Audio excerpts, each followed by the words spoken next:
దయచేసి న్యూస్ లోకి వెళ్లే ముందు ఈ వీడియోని లైక్ చేయండి, ఛానల్ ని సబ్స్క్రైబ్ చేసుకోండి.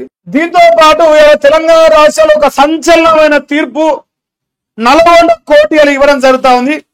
నాకు తెలిసి గత నెల రోజుల కింద ఇచ్చింది అనుకుంటా. ఉరి శిక్ష ఒకరికి వేసింది. ఉరి శిక్షను మరొక ముందే మరొక శిక్ష ఈ దేశంలో ఎవరైనా సరే ఒక ఆడబిడ్డ పైన మానభంగం చేయాలన్నా, ఒక ఆడబిడ్డను మానభంగం చేసి చంపాలన్నా ఉచ్చ పడేలాంటి తీర్పు ఇచ్చింది మనకి ఎవరికైనా సరే. సో ఆ తీర్పు గురించి చూస్తే లైంగిక దాడి కేసులో 51 ఏళ్ల జైలు శిక్ష పడ్డది. నిందితుడికి 85,000 జరిమానా కూడా విధించడం జరిగింది. అదే రకంగా బాధితురాలికి 7 లక్షల పరిహారం ఇవ్వాలని ఆదేశించింది. పోక్సో, లైంగిక దాడి, SC, ST, అట్రాసిటీ, IPC 506 కింద ఈ శిక్షలు పడ్డాయి. మొదటిగా పోక్సో కేసు అంటే మైనర్ బాలిక పైన మనోడు మానభంగం చేసింది మన కాక. దాంతో పాటుగా లైంగిక దాడి, మరొకటి ఆడబిడ్డ SC, ST సామాన్య సంబంధించిన బిడ్డ కాబట్టి సో SC, ST ఇట్లా 3 కేసుల్లో 1, 2, 3, 4 లేదా 3 కిందకి వేసుకోరు. ఈ 3 కేసులలో 20 ఇంకెంత చేసినాయి మొత్తం 51 సంవత్సరాల జైలు శిక్ష పడ్డది. ఈ దేశంలో నాకు తెలిసి 51 సంవత్సరాల జైలు శిక్ష పడ్డ వ్యక్తి ఉన్నాడని అనుకుంటలేను. ఆఖరికి సావర్కర్ గారికి బ్రిటిష్ లో రాజ్యంలో కూడా 47 సంవత్సరాలు ఏమంటూ గుర్తు. సో 51 సంవత్సరాల జైలు శిక్ష ఒక ఆడబిడ్డ పైన మానభంగం చేసినందుకు ఈ దేశంలో గర్వంగా చెప్తాను. ఒక 40 కోట్లు ఇచ్చిందని చెప్పేసి 40 బిడ్డగా ఇలా గర్వపడతా ఉన్నా. ఆ న్యాయమూర్తికి ధన్యవాదాలు తెలియజేస్తాను. ఎందుకంటే ఒక ఆడబిడ్డ మానవిలో ఒక మనిషి ప్రాణం కంటే గొప్పది. ఒక ఆడబిడ్డ మానవిలో ఒక మనిషి ప్రాణం కంటే గొప్పదని చెప్పేసి ఇలా 40 కోట్లు తీర్పునిచ్చిన దాన్ని బట్టి చూస్తా ఉంటే అర్థమవుతాం. 51 సంవత్సరాలు అంటే వాడు ఇలా 25 ఏళ్ళు 30 ఏళ్ళకు ఉంటే వాడు 80 ఏళ్ళు దాటినాక 80 ఏళ్ళ సచ్చి బొందల పడ్డదాక వానికి ఆ శిక్ష ఉంటది. అంటే ఒక ఆడబిడ్డ మానవ జీవన ఆలోచన చేసే ప్రతి లుచ్చానా కొడుక్కి ఇలా ఈ నిర్ణయం అనేది వానికి చెంపదెబ్బ కాదు, ఏమంటారా ముడ్డు మీద 4 జరిసినంత పని అవుతుంది, వాదలు పెట్టినంత పని అవుతుంది. సో ఇది దేశంలో ఇలా ఒక గర్వంగా చెప్పగలను.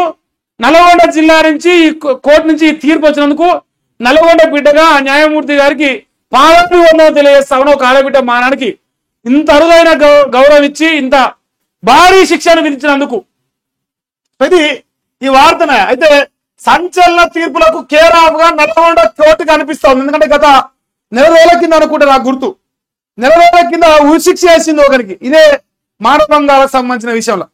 మరి మరొక నిర్ణయం, అత్యాచారం హత్య కేసుల్లో ఇటీవల నిందితుడికి ఉరిశిక్ష వేసింది. ఈ కేసులో సుదీర్ఘకాలం పాటు జైలు శిక్ష పడబోతా ఉంది, 51 సంవత్సరాలట. మరి మనోడి కాక కయ్యూమా ఏదో అంటారు నాయన, కయ్యూమ్ అంట. ఒక్క నిమిషం 4లో ఉన్నట్టుంది, చూద్దాం. మనోడి పేరేదో ఉన్నది. నిందితుడు కయ్యూమ్ను SC, ST కోర్టు జడ్జి రోజా రమణి దోషిగా తేల్చారు. లైంగిక దాడికి గాను 20 సంవత్సరాల కారాగార శిక్ష, పోక్సో చట్టం కింద మరో 20 ఏళ్ల కారాగార శిక్ష, SC, ST సెక్షన్ చట్టం కింద 10 సంవత్సరాల కారాగార శిక్షను విధిస్తూ న్యాయమూర్తి తీర్పు వివరించారు. దీంతో పాటు IPC సెక్షన్ 506 కింద 1 సంవత్సరం కారాగార శిక్షను కూడా విధించారు. సో బాధితురాలు 16 ఏళ్ల గిరిజన బాలిక నల్లగొండ జిల్లా SP శరత్ చంద్ర పవార్ ఆదేశాల మేరకు నల్లగొండ DSP శివరామరెడ్డి ఆధ్వర్యంలో బలమైన సాక్ష్యాధారులు తిప్పర్తి SI శంకర్ దాఖలు చేశారు. జడ్జి రోజారామ్ని ఈ తరహా తీర్పులు వెల్లడించడం ఈ నెలలో ఇది 2వసారి. బాలికను రేప్ చేసి చంపేసిన వ్యక్తికి నల్లగొండ పోక్సో కోర్టు ఉరిశిక్ష వేధిస్తూ సంచలన తీర్పు వెలువరించే సంగతి తెలిసిందే. అది 1, ఇది 2. ఈ 2 కేసులలో ఒకరికి ఏమో ఉరిశిక్ష వేసింది మన తల్లి, ఇంకొకరికి ఏమో డైరెక్ట్ 51 సంవత్సరాల శిక్ష వేసి పడేసింది. ఎవరైనా సరే ఈ దేశంలో ఈ రాష్ట్రంలో మానభంగం జరిగితే ఒక ఆడబిడ్డ మానం పైన దెబ్బ కొడితే ఇట్లాంటి శిక్షలు పడాలని మనస్ఫూర్తిగా మానవత్వంతో నేను కోరుకుంటాను. సో ఇది ఇందులోని వార్తలోని సారాంశం. మరి రేపు నాకు తెలిసి మెయిన్ పేపర్లో ఆల్ న్యూస్ పేపర్స్ లో బ్యానర్ ఐటమ్ గా వచ్చే అంత బలమైన తీర్పు అని అనుకుంటున్నాను. నన్ను అడిగితే దేశం మొత్తం కూడా రేపు ఈ వార్త రావాలి. మరి రోజా రమణి గారికి యావత్ మానవ సమాజం తరఫున కృతజ్ఞతలు ధన్యవాదాలు తెలియజేస్తా ఉన్నా. ఇది వార్త, నాకు నచ్చిన వార్త. నెక్స్ట్ ఆ కూతుర్ని చంపి తల్లి ఆత్మహత్య చేసుకుందంట. మహబూబ్ నగర్ జిల్లా కేంద్రంలో ఘటన జరిగింది. కుక్క ఎంగిలి చేసిన డ్రై ఫ్రూట్స్ తిన్న కుటుంబం చర్మ వ్యాధిని రేబీస్ అనుమానించి ఘాతుకానికి పాల్పడంట. రేబీస్ సోకిందని అనుమానంతో అంటే తల్లి పాపను చంపి తల్లి కూడా ఆత్మహత్య చేసుకుందంట. మరి ఈ రేబీస్ అనే అనుమానంతో ఈ తల్లి ఘాతుకానికి పాల్పడ్డది. మహబూబ్ నగర్ డిస్టిక్ కిందకి ఆమె ప్రాంతం ఉన్నట్టు మరి వార్త రాసుకొస్తారు. అంటే ఏ రకంగా భయభ్రాంతులకు గురవుతారు జనాలు అనేది ఇక్కడ గమనించాలి. మరి తెలంగాణ రాష్ట్రం మన రేవంత్ అన్న గారికి సుప్రీంకోర్టు మన సిఎస్ గారికి ఆదేశాలు ఇచ్చింది. ఏదైనా సరే పెంపుడు కుక్కలైనా సరే ఇంకా ఏ కుక్కలైనా సరే వాటికి స్థావరాలు ఏర్పాటు చేయాలని. లేదు కాదు అంటే ఇట్లా జనాలు ఎంగిలి చేసినా కూడా భయపడి ఇట్లా ఆత్మహత్య చేసుకునే కాడికి వచ్చింది, పిల్లలు చంపుకునే కాడికి వచ్చింది. సో ఏ రకంగా భయపడతారు ఈ కుక్కల భయంతో. రేవంత్ అన్న నన్ను అడిగితే గల్లీకి 10 కుక్కలు ఉన్నాయి, 15-20 కూడా ఉన్నాయి. జనాలు కూడా తక్కువ ఎవరేమో కానీ కుక్కలు అయితే ఎక్కువైపోయింది తెలంగాణలో. సో దయచేసి మరి వాటి నియంత్రణకు లేదంటే వారికి ప్రత్యేక స్థావరాలు ఏర్పాటు చేయడానికి ఏమన్నా ఆలోచన చేయాలని చెప్పేసి కోరుతా ఉన్నాం.